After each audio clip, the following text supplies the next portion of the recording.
Yo, what's going on, guys? Crispy Flakes here. So it's been announced that there is going to be an NBA All-Star game on, I believe, March 7th in Atlanta, which is pretty cool. So over the past few days, people have been like voting for All-Stars and stuff like that, man. We finally have the first fan returns. I have not looked at this list yet. I popped it up just now, and I'm giving you guys my full-on reaction to it. So every single season, man, there's always some troll players out there, and I have that be like a Taco Fall. No disrespect, Taco Fall, he's a GOAT, okay, man? Brian Scalabrine, another GOAT.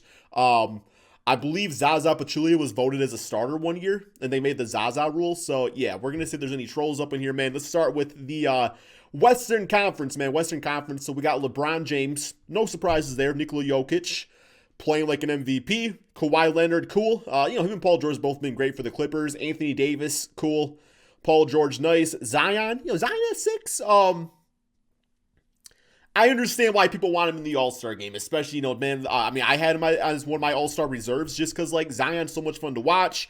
And, yeah, as far as, like, putting up big-time, just, like, scoring numbers and stuff, like, the dude has, like, the best field goal percentage, like, in NBA history or something like that, man. It's absolutely crazy. We got Andrew Wiggins. I don't really want to say Wiggins is, like, a surprise because, if you watch any Golden State Warriors basketball, you know that Wiggins is the most improved player this season, man. Like, straight up to, not even just, like, offensively, but defensively, this guy's becoming one of the better defensive guards in the NBA using the athleticism. So, I'm not really mad about that. We got Christian Wood at number 8. Yeah, definitely in the running for most improved player out there. Brain Ingram at number 9. And we got Melo at 10. Okay, I don't mind the Melo love. If it was Carmelo's final season, I'd be all for it. But if he decides to play more, man, I don't really want him in the All-Star game this season because he ain't been that good. I'm trying to think of somebody they absolutely just missed out on. I'm sure that player exists, and I'm sure you will let me know in the comment section below. But overall, it's a pretty good list. Like, good job fan voting. You guys did a pretty damn solid job. I don't know Luke Kennard, but he's not a front court player either, so I guess it doesn't make any sense, man. Melo, though, it's number 10. It's not a big deal. He's not getting, like, top 3 votes or something. So, yeah, I'm not too angry about that. For the guards, we got Steph Curry. Yep, I had in my stars. People got mad at me about it, saying there should have been other players. Luka Doncic. Yep, that's cool. No problem with Luka. I personally had Donovan Mitchell as a starter, but that wasn't stat-wise. That was more so just respect to what the Jazz are doing this season. I feel like when you have like a top team like that, you deserve to have a starter in the All-Star game. But yeah, Luka averaging like a nearly triple-double. So yeah, we'll get Damian Lillard at number 3. Cool with that. Ja Morant at number 4. Ja at number 4. The Memphis Grizzlies have missed quite a few games with the COVID protocol, and Ja Morant was out for a lot of the season, with injury and stuff. So if he played the entire season, it wouldn't be that big a deal, but I think number 4 for Ja Morant, a little bit too high, and that's nothing against him as a player, guys. That's just strictly based off of there's so many talented guards in the NBA. It's like you got to look at those little things when making these choices. I just feel like there's guys that play the entire season and stuff that probably deserve a higher voting than Ja Morant, but yeah, that's nothing against him at all as a player. We got Donovan Mitchell as number 5. Okay, that's fine. Devin Booker number 6, Chris Paul number 7. Both those guys have been great for the Phoenix Suns. CJ at number 8. We got 9, Shai Gilgeous-Alexander. We got Klay Thompson. Why is Klay Thompson on the list? Yo, Warrior fans got chill the hell out, man. You already got damn Steph Curry and potentially Wiggins making it. Y'all don't need damn Klay Thompson can't even play. He can't even play, man. Oh, there is definitely a guard out in the I'm gonna give you one name that should be in it over damn Klay Thompson right now. John Wall. Or maybe Victor Oladipo. Oladipo, okay, has not really played in the Western Conference that much this season, man. But I'm going to take John Wall, despite him missing a few games and stuff. But so is Ja Morant, so we can't really use that argument anyway. Klay Thompson at 10? That's disrespectful, man, to John Wall. I'm going to say straight. There's some other guards that I'm forgetting about, too. That, maybe Alex Caruso or somebody. Okay, so we have the Eastern Conference players. So we got Kevin Durant number 1, Giannis number 2, Joel Embiid number 3. As far as the order goes, I would personally, KD and Joel Embiid, I think have been made in the running for the 2 best players in this season in the Eastern Conference. Giannis has still been great, but, Joel Embiid and KD, I think have been playing a smidge better. So I would probably go, 1 Joel, 2 KD, 3 Giannis, something like that. But that's not, upsetting me. I'm cool with this. No issues whatsoever. Tatum at number 4.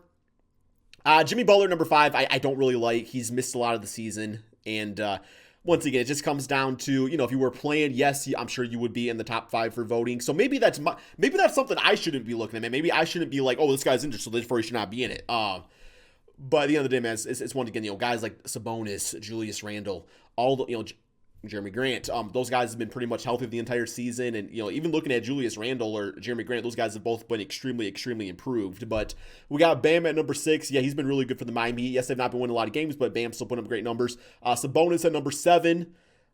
I would actually like to see him a little bit higher. This guy's been average. I don't want to say average triple doubles. He hasn't been doing that, but he's putting up triple doubles every now and then, and been really good for the Indiana Pacers. Julius number 8, Gordon Hayward number 9. Especially after getting roasted for that contract and everything. He's really bounced back and shown he was worth the money. I don't know if he was quite worth the money because talk to me in 2 or 3 seasons about it. But yeah, and then Jeremy Grant number 10. As a Piston fan, I'm just happy to see Jeremy Grant on the list over guys like Blake Griffin. Blake Griffin, man, Detroit basketball and everything, but Jeremy Grant has been the best player on the Pistons, no doubt. And him being on the list is cool, but, when you're the worst team in the NBA, I would say for the most part, you don't really deserve having a guy, in the All-Star game. But then we get to the guards right here with Bradley Beal, so maybe I don't know anything about that, right? But Bradley Beal's been insane. Bradley Beal last season should have made it.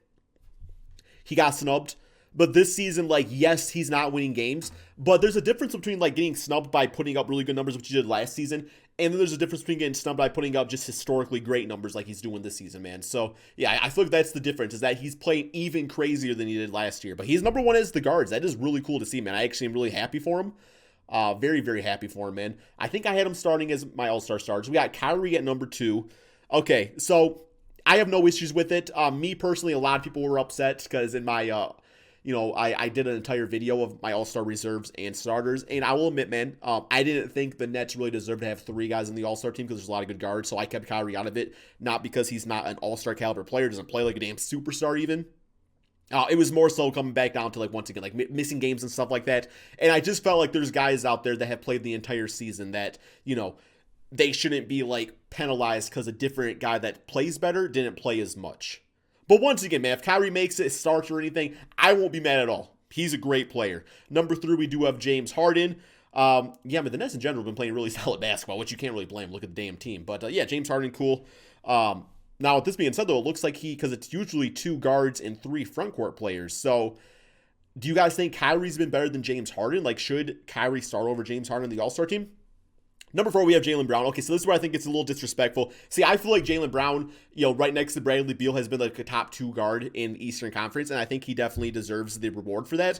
But see, that's the thing that kind of pisses me off about the All-Star game at times, man, is a lot of the time a player simply does not make it or does not start just simply because they're not named somebody else. You got to think about it like this. If James Harden or Kyrie were putting up Jalen Brown numbers, I'm sure they probably are to some extent. Anyways, maybe it's a bad argument. But regardless, man, then you would no doubt have that person starting. But Jalen Brown's name is not Kyrie Irving, so that's why he's not higher, have more votes on this list. Number 5, we have Zach Levine. Love to see it. He's been very underrated for the Chicago Bulls. A lot of people underrate this man right here, but I absolutely love what he brings to a team. Number 6, we have Trey Young, following by 7 for Colin Sexton. That's cool. Trey Young's been fantastic. I kind of personally wanted to have Colin Sexton on the team because I just respect what he's been doing for the Cleveland Cavaliers. But Trey Young, no doubt wouldn't deserve it either. I mean, some guys are going to get snubbed playing a simple man. Number 8, we got Derrick Rose. As a Piston fan, I don't really think Derrick Rose deserves to make the All-Star team. He's not playing better than he did last year. So if he didn't make it last season, he definitely doesn't deserve to make it this season. But that's not to say he can't put up really good numbers on a contending team and stuff. But in general, man, he's been coming off the bench for the Pistons. And I don't know, man. He's just that's just kind of what he is now, right? I actually haven't really watched the Pistons game in a minute, man. I'm going to assume he's still coming off the bench. Who the hell would our other point guard be? I've not been watching a lot of Detroit basketball, I ain't gonna lie. Number 9, we got Russell Westbrook. Cool. Yeah, once again, it's going to come down to Beal's going to make it over Russell Westbrook, and the Wizards probably don't deserve to have two players starting on their the All-Star or playing for the All-Star team. So yeah, then we got number 10, Ben Simmons. I feel like it's a little disrespectful having Ben Simmons this far down, especially below guys like maybe Derrick Rose. Just simply because, I know Ben Simmons scoring is down a little bit, but he does everything else so good out there, man, that I think he deserves it. But overall, I'm going to say, not a bad list. Good job. There's not really any big-time trolls on here outside of maybe Carmelo Anthony or Klay Thompson, but both those guys are at the last spots on both sides. So beyond that, though, man, good job, fans. Last year, I remember it was rough. You all were trolling bad like crazy, but this is pretty good. So I'm just happy we're going to get an All-Star game. It's definitely always a fun time and stuff like that, and I feel like players, it's just one of those accolades that a player kind of probably looks up to and stuff, and is just kind of happy to get. So that's all we have for this, man. I don't know when the second one comes out. I will probably react to that too. But yeah, just quick reminder, man, go check out my main channel, Crispy Flakes. I've been posting NBA videos over there every single day, so don't miss out on those. And yeah, that's all we got. Peace out, my friends.